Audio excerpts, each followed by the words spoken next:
last week when I made a video, lots changed. Wait, it's not. Sorry, I'm sorry. Wait, it's not in focus. Okay, it's in focus now.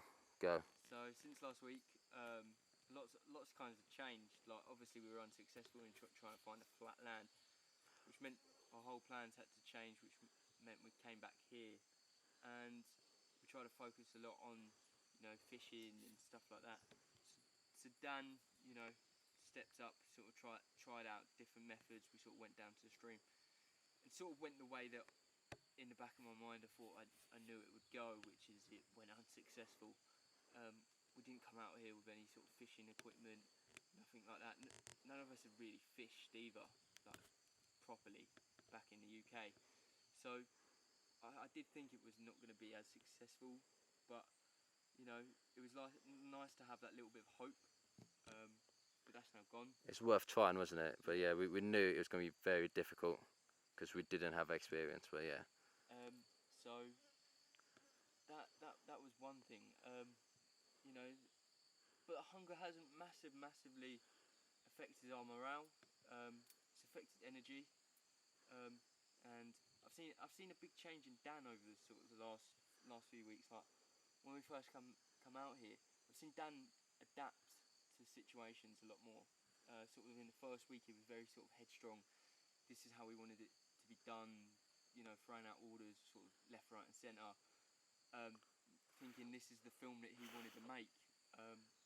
But as sort of time's gone on, the sort of surroundings and sort of energy, sort of the weather as well, has sort of made him adapt as well. I think in a good way, to know that actually, the film's going to turn out the way it is, and I don't come from a film background, so I've sort of relied quite heavily on Dan for that as well.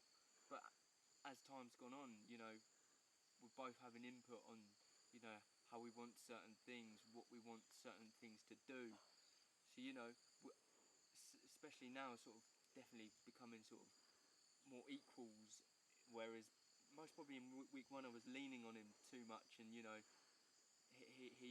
thought himself as maybe a little bit more of a leader, but now it's sort of it's leveled out pretty well, and he's lent on me, I think, especially for motivation and morale, seeing like, because obviously he's getting down to more skin and bones, so his level of energy is definitely a lot lower than mine, and sort of I've taken it upon myself to just do certain things, which going down collecting water, as simple as it is, does take a little bit of energy, because you've got to get up them steep hills, but it also gives me time to reflect, and I've had a lot of time to think out here, on what I want to do next, one being the next challenge, what do I want to do there, and sort of also, what do I want to do career-wise and going forward. So that's exciting for me in my head. But the one thing I still can't control is, the weather. It's become a lot more unpredictable since sort of last week. It was very predictable in the first week. Come 7 o'clock it would rain. It would go on for a few hours, but over sort of the last week, it's some days it hasn't rained, some days it does, some days it's rained all day, and that I suppose is us getting more into the monsoon season, and sort of what we were trying to facilitate before we came out here was we were thinking that it would be raining all the time, but actually when we came out here it was a lot hotter than we anticipated. I still can't get, scratching all the time, so I can't control bugs. But Wednesday last week I was almost ready to throw in the towel. My body had got really cold. I thought, what am I doing out here? What am I gaining from this? And actually, what I'm gaining from this is quite a lot, to be fair. One, more sense of character, but two, it's a story to tell, so I tried to plough through. We came up with different ways, it's about surviving, so we've used certain stuff that, okay, you might not have in a certain survival aspect, but we had brought them along, so we were going to use them in different ways. One being the bin bag at night. One, it's meant that I'm now keeping in body heat, but it's allowed Dan to use sort of it's almost like this material blanket, for him to use It's an that by emergency himself. foil. Yeah, emergency blanket. Emergency foil. Emergency foil blanket for him to use by himself, which has meant that actually we've both gained. You know, we're both keeping a little bit warmer. It's now getting to a stage where we might have to rethink that, because it's now getting to a stage where it's getting even colder. But you know, we are adapting, and I'm trying to count down the days, and you know, I'm working in percentages. You know, we're 75% of the way through this whole thing now. Got 25% to go, 5% every day. You know, we're nearly there. You know, and my stomach knows that. I know that. It's about counting down the hours. We're sort of running out of things, you know, to fill our day with, because we're not fishing. Didn't want to exhaust that energy. We've got a long trek ahead of us come Sunday, so it's about building ourselves up. We're going to smash a diet of bugs up until then. We're going to try and get a little fire going to boost morale. Maybe get some warm water in us as well. I think, you know, that will give our body a great boost. It's about just continuing the way we've been going, because you know it's been successful. You know, we haven't failed. You know, we haven't had to give up. You know, we've both shown great sense of character. And I think we've got this.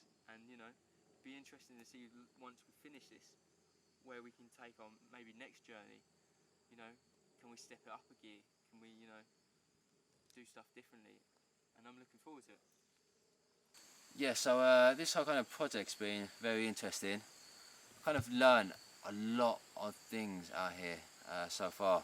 One of the main things as well is kind of find that balance between like risk and recklessness, essentially. Because you know, risk and recklessness are two completely different things. When we went out to kind of find the flat land, hopefully to find more creatures and next to the river, we were really kind of going from the level of risk over to the recklessness, because you know, we were going a route which we were unsure about. It was taking a long time. We were dehydrated. We were starved. We were like lack of energy. But I feel like out here now, we've got a nice balance between the two now. You know, having that water is great, but you know, in your life you've got to find a balance between risk and recklessness.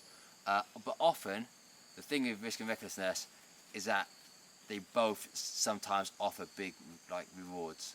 There's big kind of, you know, kind of returns you can get on it, essentially, in terms of like what you learn and, you know, how you develop as a person. Kind of recently we've been spending more and more time in bed, I guess, or I say in bed, but we've been spending more and more time in a shelter, kind of going into there early, well, a lot of times because of rain, and then essentially getting out there a bit later in the morning. It's just because I think it kind of allows us to rest a bit more, because we don't really sleep the whole time, so it's a bit like very interrupted in terms of speed to get mate, I didn't put my audio on. So man, just keep recording. Okay, so out here you kind of learn so much, especially things about, or the notion about risk and recklessness. Like there are times when we've been very reckless, in terms of when we were trying to find the more flat land, so heading a bit further up the river to find where the land was more flat, as kind of we were told by Google Maps and Google Earth before we even came out here, that it'd be more flat and open, which would hopefully bring the possibility of more creatures as well as being more remote. But you know, with like lack of water, lack of energy, we kind of were really kind of taking a massive risk, and that became very reckless. So I think coming back here at that point after a few days really changed that whole notion, and you know, the risk is a lot more measurable here, a lot more controlled. The thing about like risk and recklessness is that often it can bring big rewards to yourself and kind of pay you back in terms of the way you grow as a person and what you can achieve. So it's kind of always tempting to kind of go against that. Okay, so yeah, recently we do find ourselves kind of spending more time in a shelter, because this is partly because of the rain, but also because of our kind of low calorie diet at the moment. we don't have the kind of energy to be kind of moving around all day, and it kind of shortens our day as well. We spend less time out in the daylight, which means, you know, it's a shorter day and we get back to our shelter a bit early and we wake up a bit later and get out there a bit later.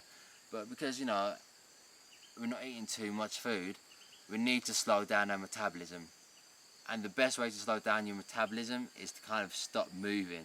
So lying down is probably one of the best things you can do in order to do that. Because at the end of the day, we do have potentially like a 4-hour trek out of here just to find people, and that's going to require a lot of energy. We've got a lot of gear to carry. We haven't got anybody carrying it for us, unfortunately.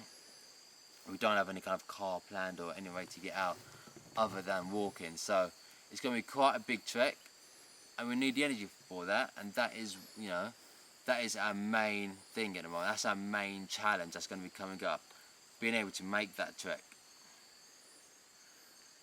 Personally, I found James to be a massive source of inspiration out here. He's got a lot of energy. You know, there's times when we both feel, at different times, we both feel low. There's times when we feel high. I feel like when I was moving, trying to go down a stream, I got a lot of high energy. And when I'm kind of not moving too much, and when I'm doing like the meticulous parts of this kind of whole project, just like changing SD cards, my motivation goes low. But definitely having 2 people out here definitely makes it a lot easier in terms of having that kind of motivation and kind of that drive to keep on going, because you keep each other going strong. And definitely he's a very strong character, and he's like, ultimately he's got a lot of positivity about him. He's never given up. He's never really shown really much any kind of weakness or anything like that. He's never really been down for too long. That's something which sometimes happens to me, especially when I've got really low energy, you know, with my body fat kind of dripping down, with my abs starting to come out, which hasn't happened in a long time, which I'm not a fan of. I prefer to have quite a bit of fat on me to give me a bit of energy. Yeah, James is always there, and he's, you know, strong the whole way through. And yeah, you know, he likes to sleep like we all do, but I like to sleep as well. So yeah, it's definitely great having him out here. Wouldn't want anyone else out here.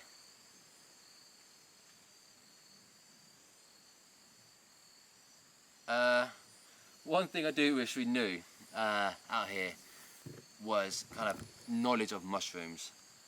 There are mushrooms in all places, but so many are poisonous that there's no point in risking eating any of them. If you had like a deep knowledge of mushrooms, we'd be able to have more food and to eat. You know, if we understood fungi a lot more, you know, there'd be kind of a bit more sustenance. But you know, that kind of happens. But you know, a lot of it's going to be poisonous anyway, so you know, we don't even touch it, we don't even get close to it, because it's not really worth it in the end. Coming up to these kind of late stages, we are kind of having to get ourselves a daily routine, because you know, we've proven that you can survive out here for like a decent period of time, but because we get into the later stages, we're kind of getting ready to go, you know, the end's in sight, and we kind of have to have a daily routine of getting things done, you know, getting water, getting ourselves clean, things like that. The routine will kind of keep us a bit more sane and kind of fill out our day a bit more, rather than just kind of sitting around and just kind of filming videos as much as we can.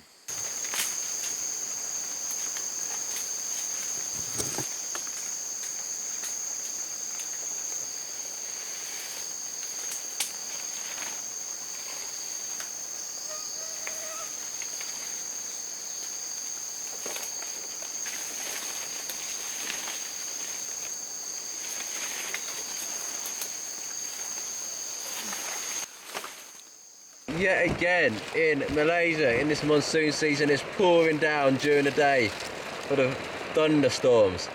It's preventing us from doing anything other than stay and keep refuge inside the shelter. How do you find it? We're not very dry, to be fair. It seems like all the stuff that we've got on the shelter sort of first week, that seems to have died. So we're sort of only down to one sort of level of leaves. And that's letting quite a lot of water into the shelter, so we're getting very wet.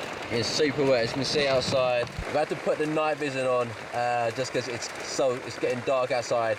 Not because of the time of day, but because the clouds are just covering the sun.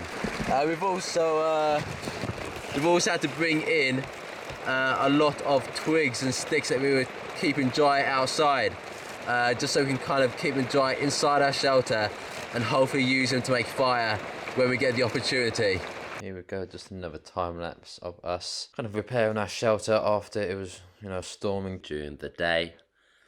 We would try to make as much amendments to the shelter whilst it's still light and not cold outside, and you can see, because every minute you spend kind of improving the shelter whilst you can, that's going to make those 12 hours at night, the hardest 12 hours, just feel a little bit less difficult.